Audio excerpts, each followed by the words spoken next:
बेटो हूँ किसान को उगाऊं चोखो धान, धरती मारी मावड़ी तेजो मारो नाम। नमस्कार दोस्तों, स्वागत और अभिनंदन आप सभी का हमारे YouTube चैनल UTV क्लासेस पर। आज हम इस वीडियो में उस महापुरुष के बारे में चर्चा करेंगे जिसने गायों के लिए अपने प्राणों को न्यौछावर कर दिया और किसानों के लिए मसीहा बन गए। जी हाँ, आज हम बात करेंगे भगवान शिव के 11वें अवतार माने जाने वाले नागवंशी सत्यवादी कुंवर वीर तेजाजी महाराज के बारे में, जिन्होंने अपने परिवार की चिंता किए बिना अपने वचन को निभाया और सत्य की राह पर चलकर सत्यवादी कहलाए।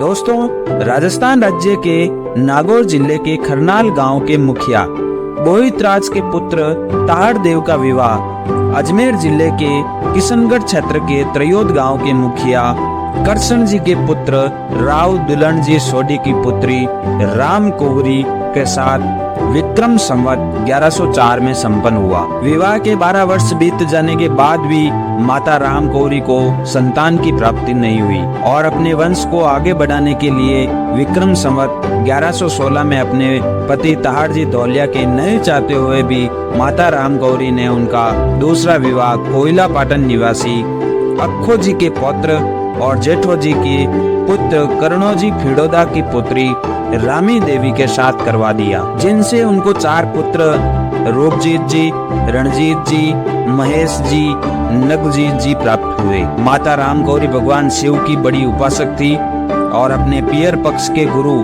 मंगलनाथ जी के निर्देशन में उन्होंने नागदेव की पूजा उपासना आरंभ की। 12 वर्ष की आराधना के बाद विक्रम संवत 1129 में अक्षय तृतीया को नाग देवता ने माता को दर्शन दिए और पुत्र प्राप्ति का आशीर्वाद दिया। तपस्या पूर्ण होने पर कुलगुरु मंगलनाथ की आज्ञा से माता अपने भाई हेमोजी के साथ ससुराल पहुँचे। विक्रम संवत 1130 को उन्हें पुत्र रत्न की प्राप्ति शेषावतार लक्ष्मण के रूप में हुई। बालक का जन्म होते ही सभी महलों में प्रकाश फैल गया, जिससे प्रभावित होकर पिता ताहड़ जी के मुंह से तेजा नाम निकला और जोशी जी ने भी नामकरण में तेजा नाम दिया। बाद में गांव वालों की तरफ से उनको तेजा बाबा नाम दिया गया। जहां माता राम कौरी ने नाग बाम्बी की 12 वर्ष तक पूजा की, वह त्रयोद और पन्नेर के कांगण में मौजूद हैं। अब उस स्थान पर तेजाजी की देवगति धाम सुरसुरा ग्राम स्थित है, जहां तेजाजी का मंदिर बना हुआ है, जिसमें तेजाजी की स्वप्रकट मूर्ति प्रतिष्ठित है और उसके पास ही यह बाम्बी मौजूद है। उस समय वहाँ घना जंगल था। कुछ समय बाद एक पुत्री राजल भी माता को प्राप्त हुई। धौलिया वंश गांव खरनाल के माई, आज दिन सुबह बसे बस्ती फूला छाए, शुभ दिन 14 वार गुरु शुक्ल माघ पहचान, सहस्त्र 103 में प्रकटे अवतारी ज्ञान। राजस्थान का इतिहास बहुत सारी वीर गाथाओं से भरा पड़ा है, जहां लोगों ने अपने जीवन और परिवारों को जोखिम में डाला, लेकिन सच्चाई, सामाजिक सुधार, स्वतंत्रता और निष्ठा जैसे गौरव को बरकरार रखा। वीर तेजाजी भी इन प्रसिद्ध महापुरुषों में से एक थे, जिन्होंने जाति व्यवस्था का विरोध किया। तेजाजी का विवाह। दोस्तों, वीर तेजाजी का विवाह पनेर गांव के मुखिया राइमल जी मुत्था की पुत्री पेमल के संग पुष्कर घाट पर विक्रम संवत 1131 को हुआ, जब वह महज 6 माह की और तेजाजी महज 9 माह के थे। पेमल के मामा खाजू काला जो धौलिया परिवार से दुश्मनी रखते थे, इस कारण वो पेमल और तेजाजी के रिश्ते के पक्ष में नहीं थे और ताहड़ जी और खाजू काला के बीच कहासुनी हो जाती है। लड़ाई इतनी बढ़ जाती है कि खाजू काला ताहड़ जी को मारने के लिए उन पर हमला कर देता है। इसी कारण अपनी और अपने परिवार की रक्षा करने के लिए ताहड़ जी को उठानी पड़ी, जिसमें खाजू काला की मौत हो जाती है। उस समय ताहड़ जी के भाई आस्करण जी भी वहां मौजूद थे। यह बात पेमल की मां को अच्छी नहीं लगी और इसीलिए पेमल की मां ताहड़ जी से और उनके परिवार से बदला लेना चाहती थी। तेजाजी और उनकी भाभी के बीच संवाद।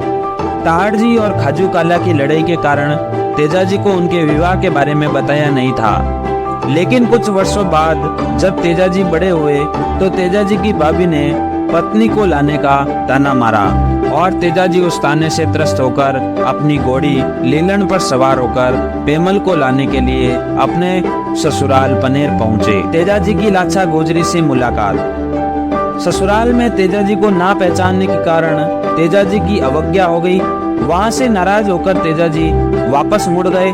कुछ मील आगे आने के बाद उनकी मुलाकात लाचा गोजरी से होती है और उसी रात लाचा गोजरी की गाय मेर मीणा चुरा कर ले गए, जिनको बचाने के लिए तेजाजी उनका पीछा करते हैं। तभी उनको आधे रास्ते में एक सांप जलता हुआ दिखाई देता है, जिसको तेजाजी उस अग्नि से बाहर निकाल लेते हैं। सांप जोड़े से बिछोड़ जाने के कारण बहुत क्रोधित होता है और तेजाजी को डसने की कोशिश करता है।